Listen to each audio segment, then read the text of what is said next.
এই যে দেখছেন আমাকে, আমি জাহিদ। আজও যাচ্ছি চাকরির আশায়। হয়তো আজকেও বদলাবে না আমার ভাগ্য। গেট পেরিয়ে বের হয়েছি চাকরির আশায়, বুক ভরা হাসি নিয়ে। এত মানুষের ভিড়ে হারাতে দেয়নি নিজেকে। বাসে উঠে ছুটি স্বপ্নের পথ ধরে।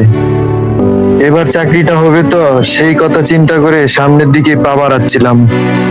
গেটের কাছে পা রাখলাম, যেন মনে হয় একটা চাকরির স্বপ্ন পেলাম।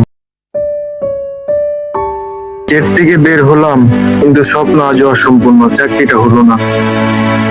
রোদে ঝলসানো পথ, ফাইল মাথার উপর, স্বপ্নকে আঁকড়ে ধরে রাস্তা পার হচ্ছে। আর এক বুক ভরা হতাশা, ক্লান্তি ভাব নিয়ে দোকানের দিকে এগুচ্ছি, চুপচাপ ভাবনার বারে মন নিয়ে।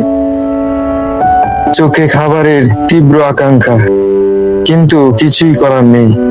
আমার মানিব্যাগে যে একটা টাকাও অবশিষ্ট নেই। পানিতেই ক্ষুধা মিটালাম, ছোট তৃষ্ণাতেই জীবনের একরাশ শিক্ষা পেলাম। ফাইল হাতে মাথা নিচু, হাঁটছি হতাশার সাগরে। চাকরিবিহীন একজন মানুষের নিঃশব্দ কষ্ট বোঝার মতো কেউ নাই।